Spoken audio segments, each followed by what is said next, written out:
Welcome once again, my friends, and thank you for stopping by to listen to an old storyteller. Today we have a story from Scotland, and the title of this story is Jack and His Comrades.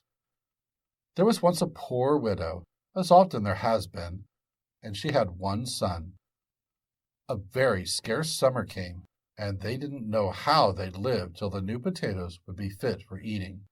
So Jack said to his mother one evening, "Mother, bake my cake and kill my hen, till I go seek my fortune. And if I meet it, never fear, but I'll soon be back to share it with you." So she did as he asked her, and he set out at break of day on his journey. His mother came along with him to the yard gate, and says she, "Jack, which would you rather have? Half the cake and half the hen with my blessing, or the whole of them with my curse?" "Oh, Masha, mother," says Jack, "why do you ask me that question? Sure you know I wouldn't have your curse and Damer's estate along with it." "Well then, Jack," says she, "here's the whole lot of them, with my 1,000 blessings along with them." So she stood on the yard fence and blessed him as far as her eyes could see him. Well, he went along and along till he was tired, and ne'er a farmer's house he went into wanted a boy.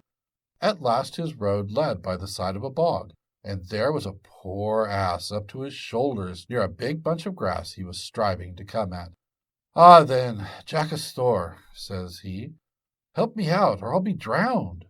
"Never say it twice," said Jack, and he pitched in big stones and sods into the slob till the ass got good ground under him.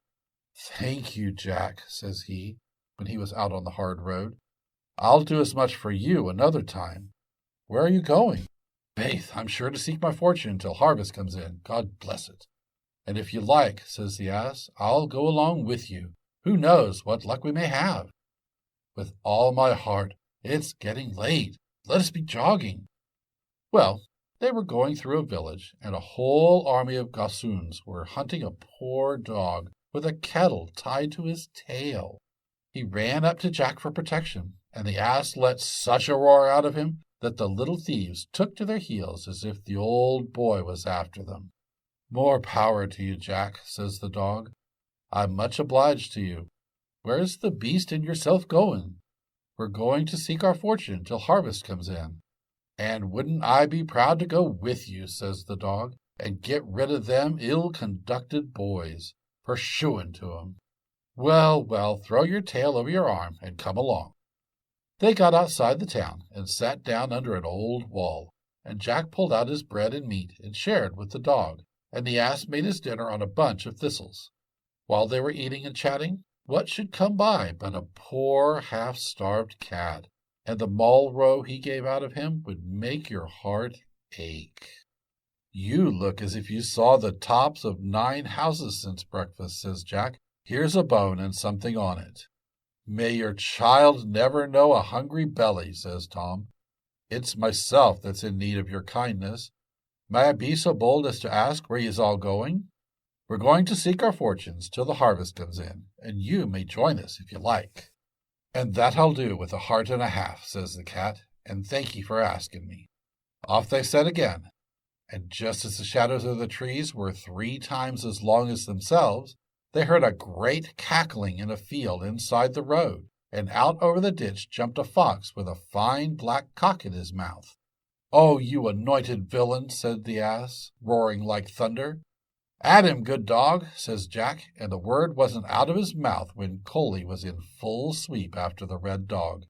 Reynard dropped his prize like a hot potato and was off like a shot, and the poor cock came back fluttering and trembling to Jack and his comrades. "Oh, musha, neighbors," says he, "wasn't it height of luck that threw you in my way? Maybe I won't remember your kindness if ever I find you in hardship. And where in the world are you all going?" "We're going to seek our fortunes till the harvest comes in, and you may join our party if you like, and sit on Nettie's crupper when your legs and wings are tired." Well, the march began again, and just as the sun was gone down, they looked around, and there was neither cabin nor farmhouse in sight. "Well, well," says Jack, "the worse luck now the better another time, and it's only a summer night after all. We'll go into the wood and make our bed on the long grass." No sooner said than done. Jack stretched himself on a bunch of dry grass. The ass lay near him. The dog and the cat lay in the ass's warm lap, and the cock went to roost in the next tree. Well, the soundness of deep sleep was over them all, when the cock took a notion of crowing. "Bother you, black cock," says the ass, "you disturbed me from as nice a wisp of hay as ever I tasted. What's the matter?" "It's daybreak, that's the matter. Don't you see light yonder?" "I see a light indeed," says Jack, "but it's from a candle that's coming, and not from the sun. As you've roused us, we may as well go over and ask for lodging." So they all shook themselves and went on through the grass and rocks and briars till they got down into a hollow, and there was the light coming through the shadow, and along with it came singing and laughing and cursing. "Easy, boys," said Jack. "Walk on your tippy-toes till we see what sort of people we have to deal with." So they crept near the window, and there they saw 6 robbers inside, with pistols and blunderbusses and cutlasses, sitting at a table, eating roast beef and pork, and drinking mulled beer and wine and whiskey punch. "Wasn't that a fine haul we made at the Lord of Dunlavin's?" says one ugly-looking thief with his mouth full. "And it's little we get only for the honest porter. Here's his pretty health." "The porter's pretty health," cried out every one of them, and Jack bit his finger at his comrades. "Close your ranks, my men," says he in a whisper, "and let every one mind the word of command."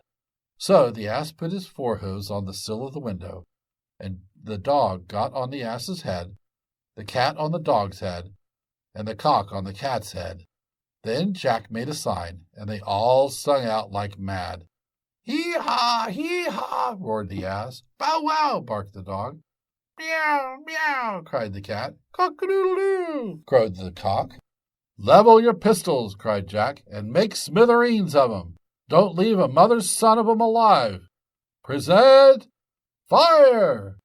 With that they gave another halloo and smashed every pane in the window. The robbers were frightened out of their lives.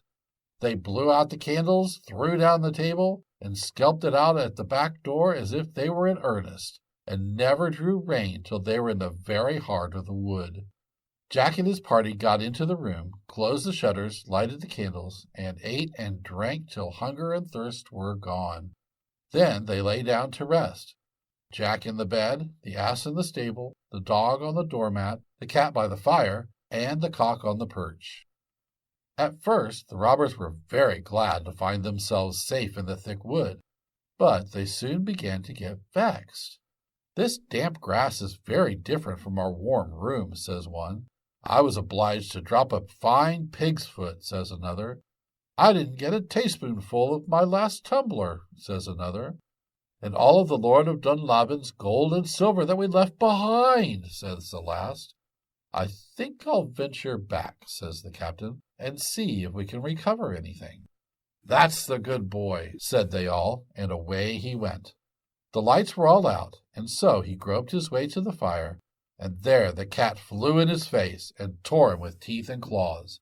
He let a roar out of him, and made for the room door to look for a candle inside.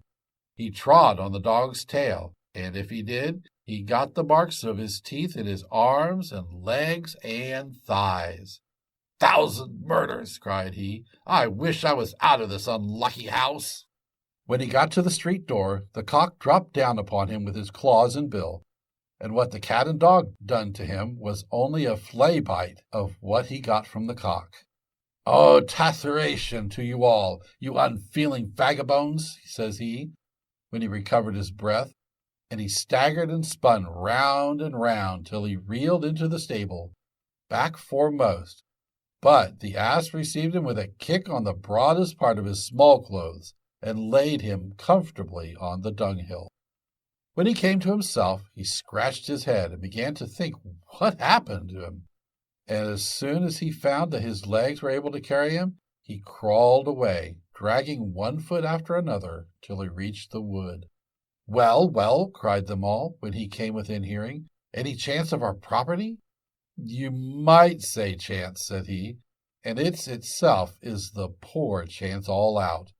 Will any of you pull a bed of dry grass for me? All the sticking plaster in Enniscorthy will be too little for the cuts and bruises I have on me. If you only knew what I had gone through for you. When I got to the kitchen fire looking for a sod of lighted turf, what should be there but an old woman carding flax, and you may see the marks she left on my face with the cards. I made to the room door as fast as I could, and who should I stumble over but a cobbler at his seat? And if he did not work at me with his awls and his pincers, you may call me a rogue. Well, I got away from him somehow, but when I was passing through the door, it must be the divil himself that pounced down on me with his claws and his teeth that were equal to sixpenny nails, and his wings. Ill luck be in his road. Well, at last I reached the stable, and there, by the way of salute, I got a pelt from a sledgehammer that sent me half a mile off. If you don't believe me, I'll give you leave to go and judge for yourself. Oh, my poor captain, says they, we believe you to the nines. Catch us indeed, going within a hen's race of that unlucky cabin. Well, before the sun shook his doublet next morning, Jack and his comrades were up and about.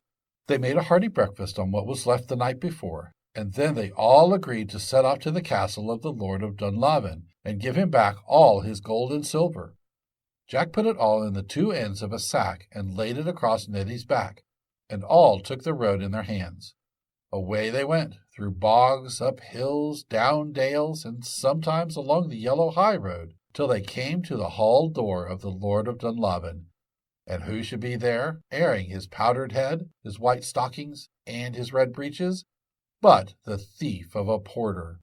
He gave a cross look to the visitors, and says he to Jack, "What do you want here, my fine fellow?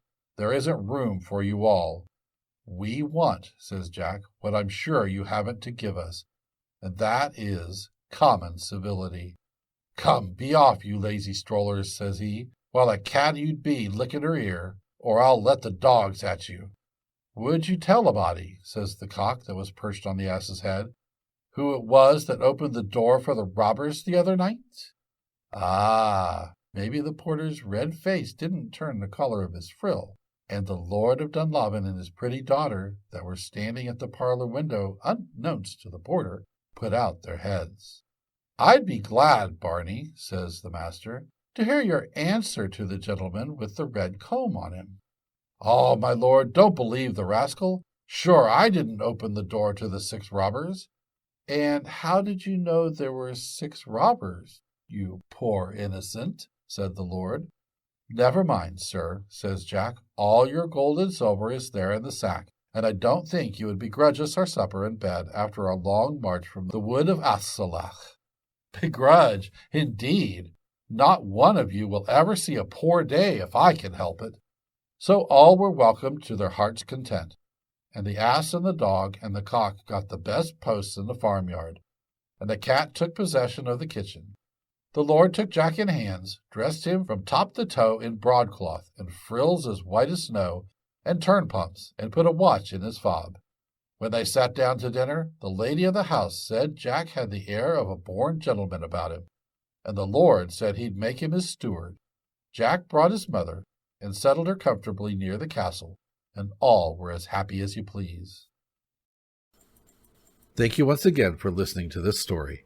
If you enjoyed this story, please press that like button.